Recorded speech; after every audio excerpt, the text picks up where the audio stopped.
the two of them, Sam Stanley and Chet Desmond, are in the car driving, and Sam Stanley's asking about Lil and this situation.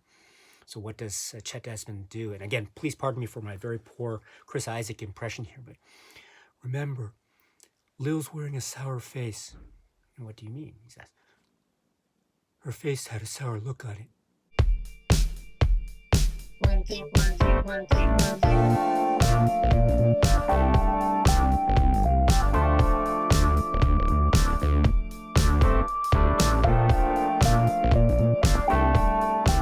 My dear friends, this is Daisuke, and I very much hope that this video finds you well and in very good spirits wherever you are in the world. And if it's okay with you, let us begin our discussion with respect to this great work from 1992, which is directed by David Lynch and written by David Lynch and Robert Engels and starring a lot of people. And this is the film, which is, of course, Twin Peaks Fire Walk With Me. Now, once again, before we move into any specifics and plot-related discussion, and please be forewarned because we will be going into a lot of plot specifics about this. So if you have not seen Twin Peaks Fire Walk With Me, then it is my strong suggestion that you please turn off this video right now, because I will be talking going forward. I will be making discussions on the assumption that you have seen Twin Peaks Fire Walk With Me. So the last thing I want to do is I don't want to spoil this for you. I really don't want to spoil this incredible work. So please be sure to watch Twin Peaks Fire Walk With Me first. And then after you have done so, then you can, of course, come and join us at any time this video is up, and it should be up as long as this YouTube channel is around. This should be up, so please feel free to join in any time. You and I then have that opportunity to talk about this work, which is Twin Peaks Fire Walk With Me. I should point out one other thing too, which is my plan for this discussion is to have a number of discussions. We're going to break up the discussion on Twin Peaks Fire Walk With Me into a number of separate videos. So please keep in mind that I won't be talking about everything about Twin Peaks Fire Walk With Me in this video, but it will be broken up into a number of videos going forward, pretty much in order of how things appear in the film itself. So we'll be talking about the beginning parts first, and then going into the middle parts and going to the end parts, and again in the order of those videos. Please also keep in mind that my discussion will be referring to things that we have seen in the pilot and also in season 1 and in season 2. So anything that we have seen up to the end of season 2, we might be talking about or referring to quite specifically when we talk about Twin Peaks Fire Walk With Me. So please keep that in mind, that I will be referring to back episodes or previous episodes. So if you haven't seen those episodes, first of all, it's my strong suggestion that you watch all those episodes first before watching Twin Peaks Fire Walk With Me. But just keep that in mind, please, that anything leading up to that, or everything including the end of season 2 is fair game in terms of our discussion of Twin Peaks Fire Walk With Me, because it is very significant. A lot of places are very significant. But at the same time, or on the same token, please note that I won't be directly talking about anything that comes after Twin Peaks Fire Walk With Me. So if there might be things that may come up later, who knows, but in terms of a specific discussion, I won't be talking about that anytime in any kind of direct way here during the discussion of Twin Peaks Fire Walk With Me. So everything including Twin Peaks Fire Walk With Me is fair game, but everything beyond that we will leave for another day. We will talk about it, yes, but we will leave again for another day after we finish these Twin Peaks Fire Walk With Me discussions. All right, so you're still here, so that means it's okay to begin in earnest with this discussion. So before we go into anything specific, I should say too that I am not at all holding myself out to be a Twin Peaks expert. I am not a Twin Peaks expert. I wish I knew more, but I do not. I don't have a grasp or a handle on all of the intricacies, all the detail that other people have. So I'm going to miss out on a lot of details, and I'm going to make mistakes. So I apologize very deeply for that. I hope you can forgive me. But please note that I am approaching this, as I have with many of the other Twin Peaks episodes and stories, I am approaching this film as a big fan I so admire this work as a challenging film, as an emotionally arresting film, and one that has so much depth and heart, and also a lot of extremes. There are so many things going on here that I am such a huge fan of, and so I'm approaching this work and my discussion in that context. So please, I apologize for any mistakes I make. I hope you can forgive me. But with that in mind, let us begin in earnest with a discussion of this work, Twin Peaks Fire Walk with Me. And my goodness, we are off to the races from the very beginning. We have this very mysterious tone already. The music, the Angelo Badalamenti music that starts this film seems to be announcing something that is dark, that is of a minor key, that is something that is different from the Twin Peaks theme that we have been come to be used to in this lovely, welcoming way whenever we turn on an episode of Twin Peaks, season 1, season 2, or the pilot, with that beautiful, now iconic theme. We don't have that here. We don't have the Twin Peaks theme, at least at the very start, at least in terms of the opening credits, right? We have something that is seemingly darker. There is a type of hazy, almost hazy shadow tone to this music, this opening theme that greets us when we watch Twin Peaks Fire Walk with Me. And not only do we have that sound, we have the image of what appears to be some kind of whatever it is, some amorphous thing that as we slowly bring ourselves out, or as the camera slowly brings us out, as the credits roll, we realize that this is a shot of a TV screen, and the snow of the TV screen. So this almost seemingly quote unquote emptiness of this snow, this static area, this amorphous space that we are now zoomed into over the course of these credits. However, I use the sort of air quotes there because it is far from empty. This is not in any way a type of empty space, empty signifying any kind of lack of meaning or purpose. On the contrary, one can say from the very outset that this TV snow, this static part of the world of the signals and the broadcast signals or the lack thereof in this TV box is very significant for a number of reasons, I would say. So first off, we are, I think, being announced, or the film is announcing in a maybe quite a direct way, or metaphorical way, or perhaps direct way, that this is not going to be like the TV show. At least that's what seems to be the opening statement. And we get that not just with the static image, but also with what happens at the TV at the very end of the opening credits, with screams and sounds and some kind of violent action that destroys the TV set. So this could be interpreted to mean that this is far from, this is not going to be the TV show. And if you subscribe to that interpretation, I think that's a very fair interpretation to have. However, I think also one can maybe look at it and take that image to mean not necessarily that this is going to be a direct diverging thing away from the TV show, but in fact, there will be some similarities with the TV show, but there will also be some differences with the TV show, at least the TV show that we understood it to mean when we saw seasons 1 and 2.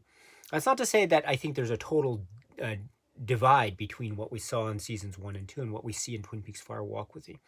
In fact, I think there's a lot of complementary aspects between Fire Walk with Me and the TV show that led up to this. But at the same time, I do acknowledge that there are some differences. So maybe I wouldn't necessarily wholly subscribe to the theory or the interpretation that this film is a complete break from the TV show, but rather it is perhaps going to challenge us in a way that might confront us with our ideas of what the TV show was versus what we will see over the course of this film. And indeed, there are a number of moments, truly, that could be said to be very challenging, quite even confrontational, in terms of, say, my own experiences with the show, seasons 1 and 2, the pilot, as well as how I feel during and after I've seen, during my watch of and after I've seen Twin Peaks Fire Walk with Me. So it's a fascinating relationship, I would argue, between the show and this work, and I'll try to get into some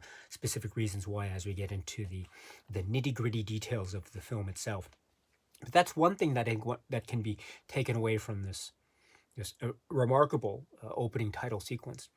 Another thing too, I think, which is very important, is this idea of the static and the snow, what it is we are actually seeing. It seems somewhat amorphous. It's sort of whitish or grayish with these specks or these flickering flashes of stuff, which when we understand is zoomed in into this snow across a TV screen. That will end up being destroyed at the very end of the credits, as we pointed out.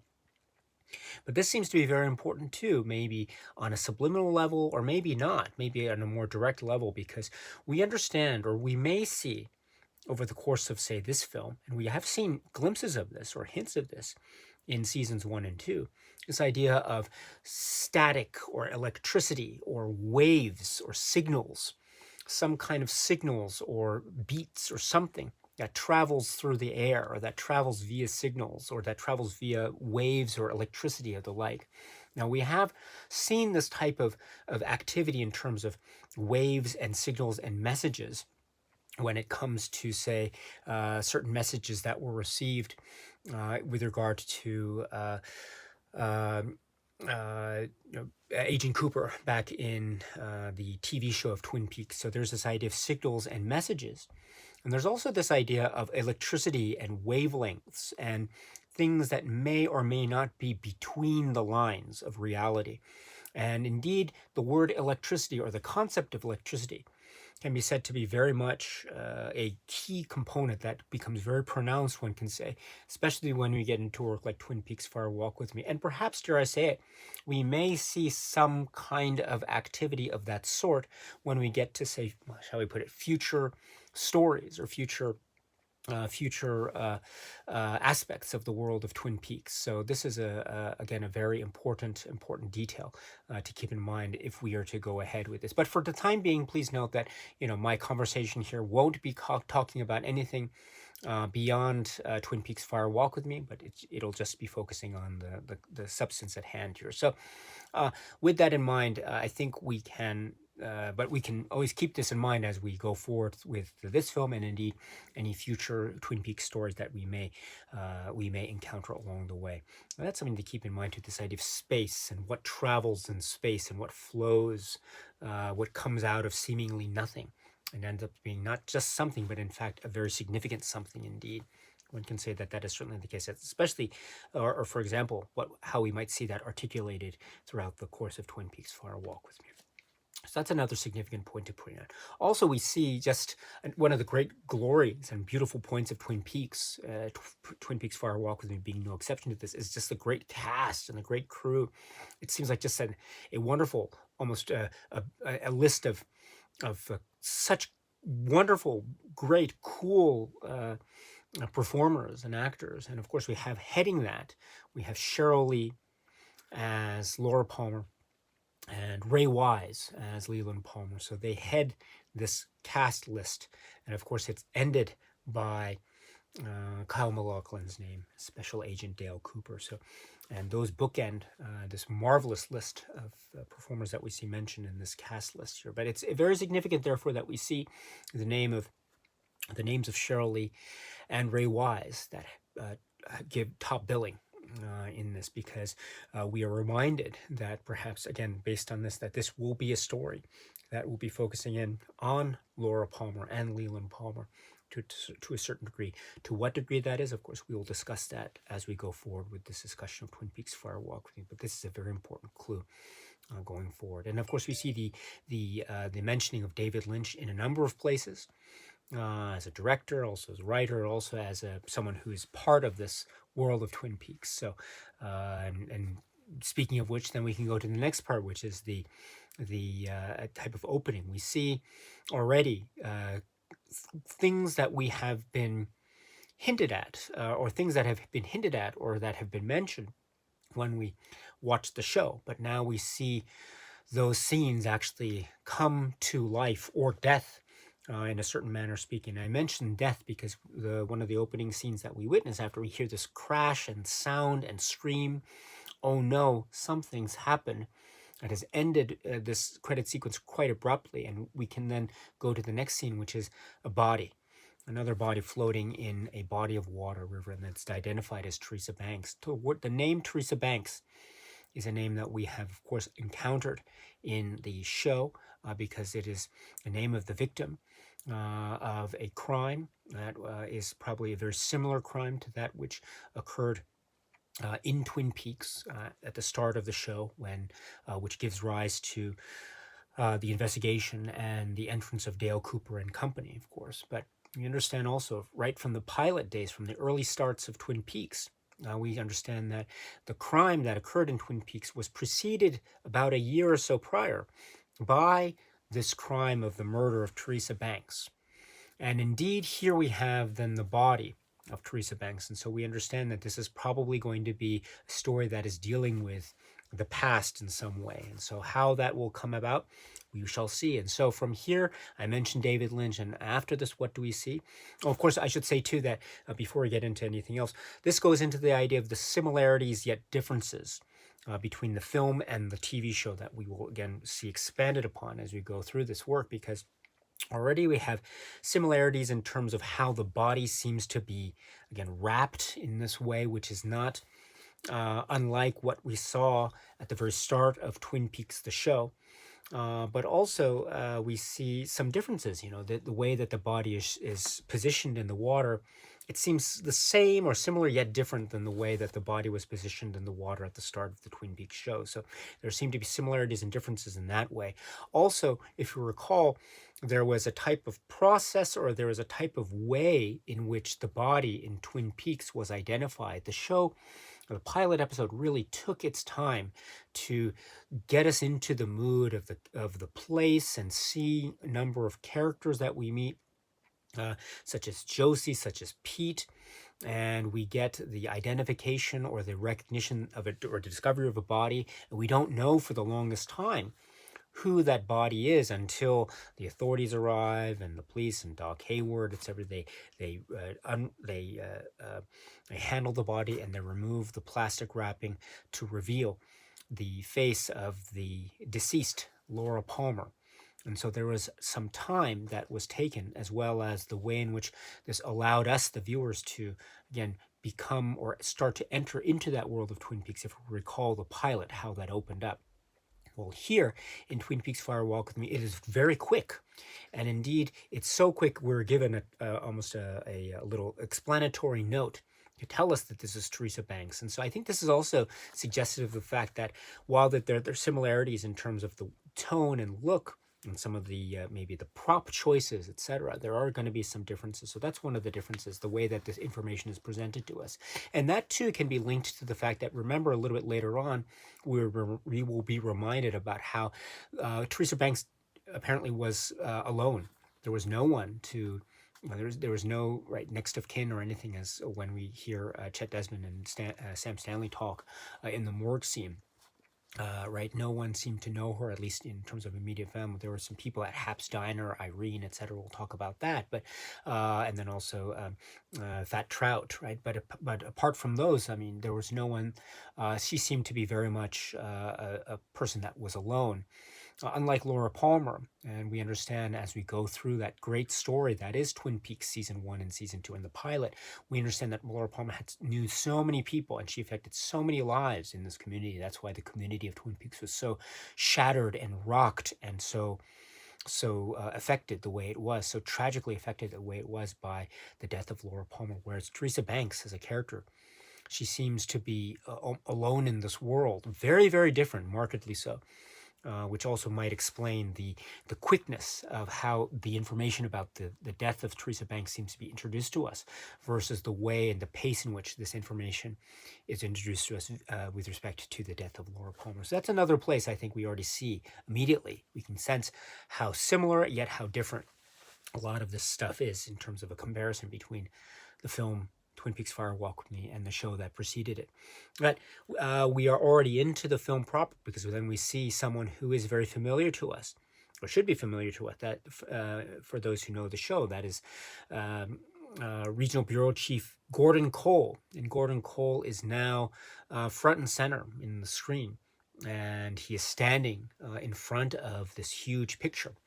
Now, this is very important too. It's interesting to see Gordon Cole in the Gordon Cole office, as it were. We had always seen Gordon Cole on the field in the Twin Peaks series, but now we see him in an office or a regional office. And we understand this is also going to be in Portland, Oregon. And so please note the background, that he's standing in front of a big picture. We might see later, we may or may not see later, how Gordon Cole is positioned in other, say, similar types of settings.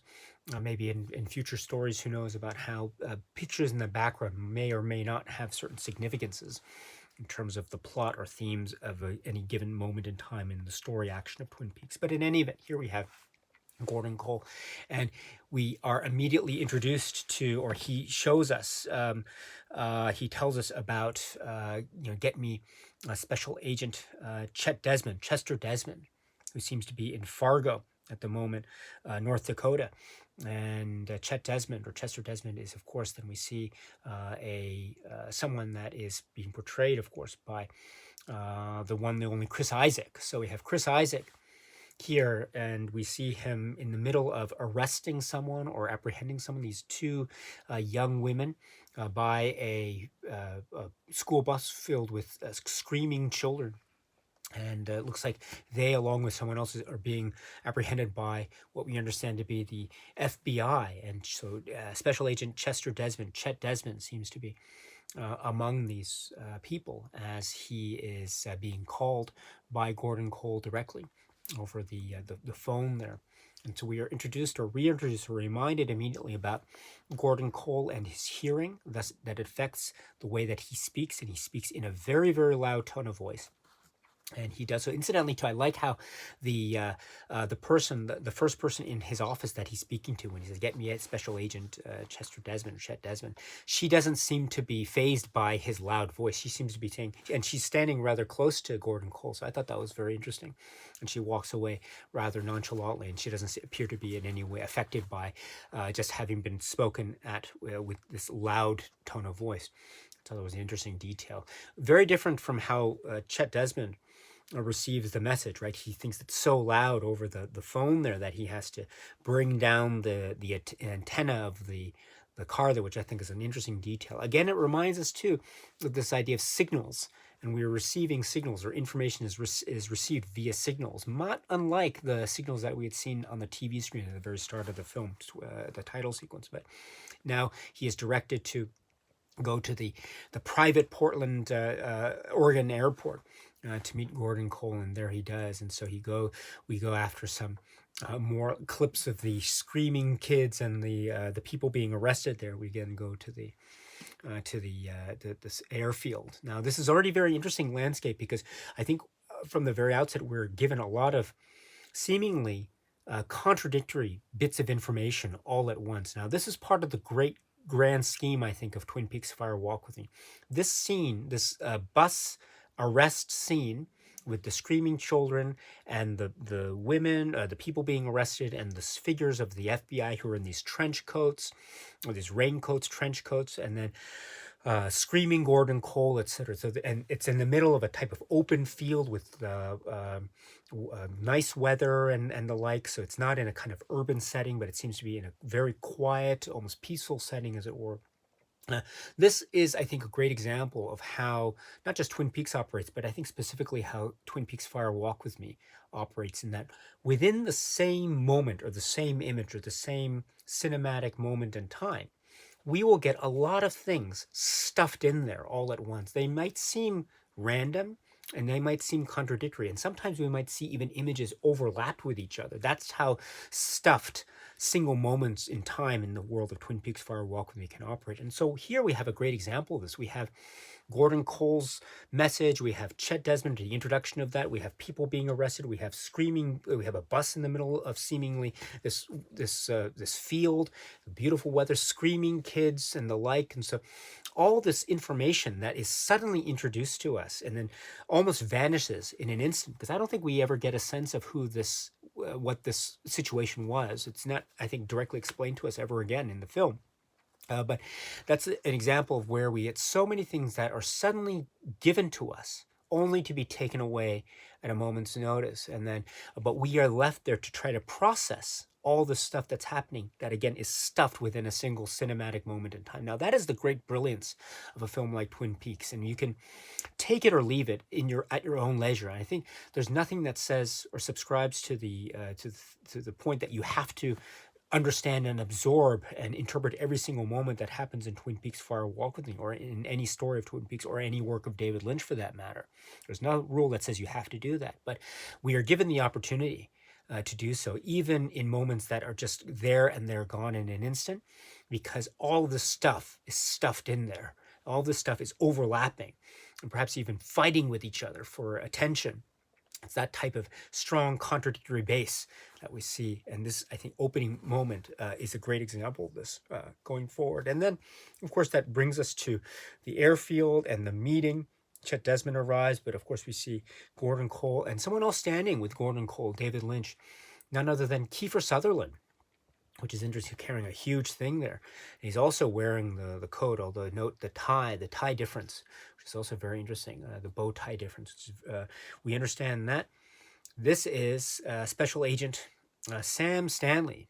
So he's asked to give Sam Stanley the glad hand, which is a fascinating thing, right? Because as we know from Twin Peaks, the series, very early on, when we see Dale Cooper, we understand that Dale Cooper knows who Sam Stanley is, but there might not necessarily be the high, maybe he doesn't necessarily hold Sam Stanley in the highest of regards. Who knows? We're not quite sure. But in any event, the name Sam Stanley should be familiar. So in fact, we see Sam Stanley here. It's a really interesting thing. It's the person who cracked the Whitman case, after all. So, right, I heard about that. So here we have the meeting of the two, and we understand that Gordon Cole is going to have these two partner up, Chet Desmond and Sam Stanley. They're going to partner up to investigate the murder of Teresa Banks. So here we have things already on their way. They are on their way to beginning. But before they're on their way to beginning, what do we have? We have a little surprise for you, right? Because we see introduced to Chet Desmond and Sam Stanley, none other than Lil, right? And who's Lil, right? She's my mother's sister's girl, right? Lil is here. So, and we have this, I think now, iconic moment in the world of Twin Peaks, which is Lil and Lil's bit, Lil's scene, and what she does in terms of what she's wearing, how it's tailored, what she's doing with her hands, how she's walking. She's walking in place, a hand in the fist, right, etc. The look on her face, right. She has a certain look, which might what's the word, sour. We'll get to that. It goes more material. Also, what is not only what she's wearing and how it's tailored, but also what is pinned onto her dress. And so the scene of Lil is, I think, one of those brilliant moments. It's one of those brilliant WTF moments in the world of Twin Peaks, and it starts the film. I mean, in essence, it's within the first few minutes of the film, and this is brilliant, absolutely brilliant, because it is so Lynchian. It is so out there. It seems so randomly weird in a manner of speaking, but in fact, it has a lot of meaning and purpose. So what is that meaning and purpose, you ask? Because after all, right, according to Chris Isaak's Chet Desmond, and again here, I'm going to have to do my very bad impression of Chris Isaak here. I hope you can forgive me, but so according to, right, because afterwards in the car, when the two of them, Sam Stanley and Chet Desmond, are in the car driving, and Sam Stanley's asking about Lil and this situation. So what does Chet Desmond do? And again, please pardon me for my very poor Chris Isaak impression here, but remember, Lil's wearing a sour face. And what do you mean? He says, her face had a sour look on it.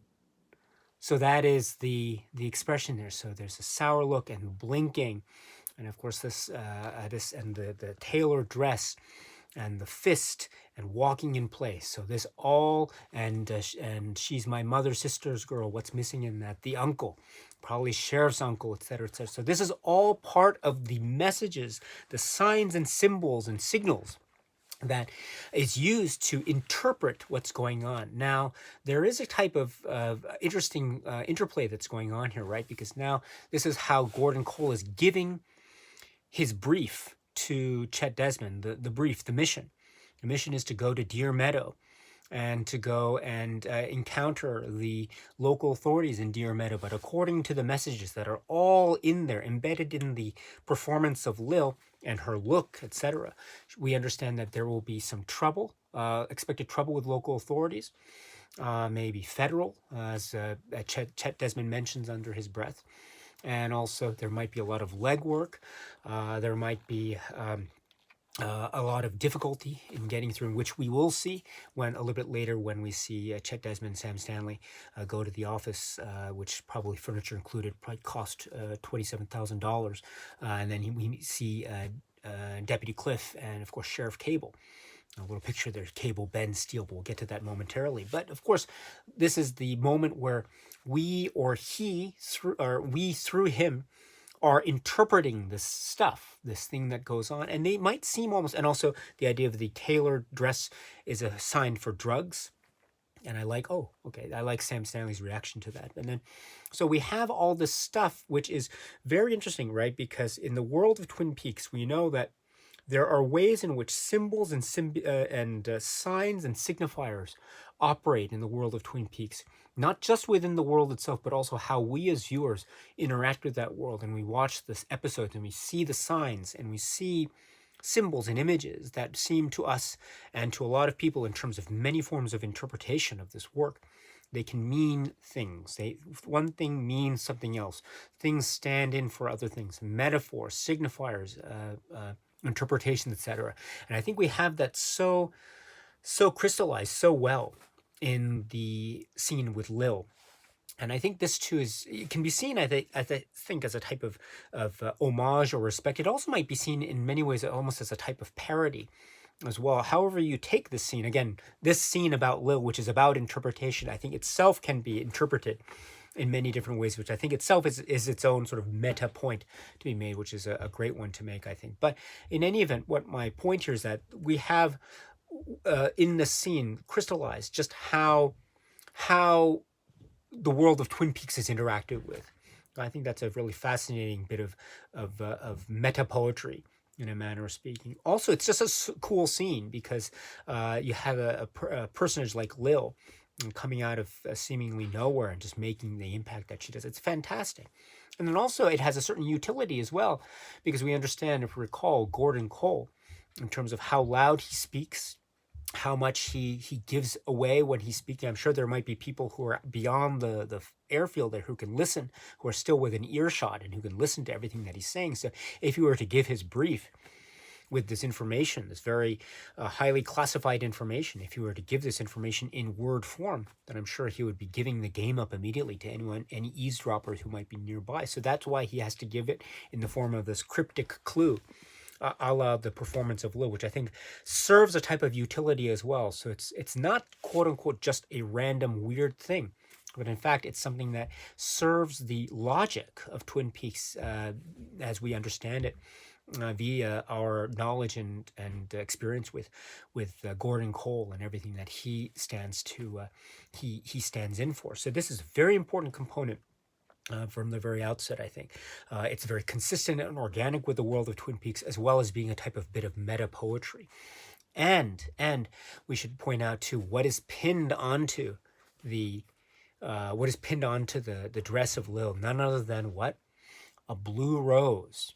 Now, of all the points and all the meanings and all the details of Lil's performance and appearance and mannerisms that we see subjected to Chet Desmond and indeed Sam Stanley's interpretation, the one thing that we are not told about, or maybe Chet Desmond knows the meaning of, but he won't tell us or won't tell Sam Stanley about, which is the blue rose. Can't tell you about that. So the blue rose, what is the blue rose? What does this mean, the blue rose? We have seen, of course, in the world of Twin Peaks seasons 1 and 2, the pilot in seasons 1 and 2, we have seen references to the use of color, with the use of flower imagery, and the like. I mean, we have seen, for instance, characters like Blackie. We have seen references to, for instance, Project Blue Book, etc. Colors and images and flowers have been utilized in the world of Twin Peaks already, but I think here we have this idea of the blue rose.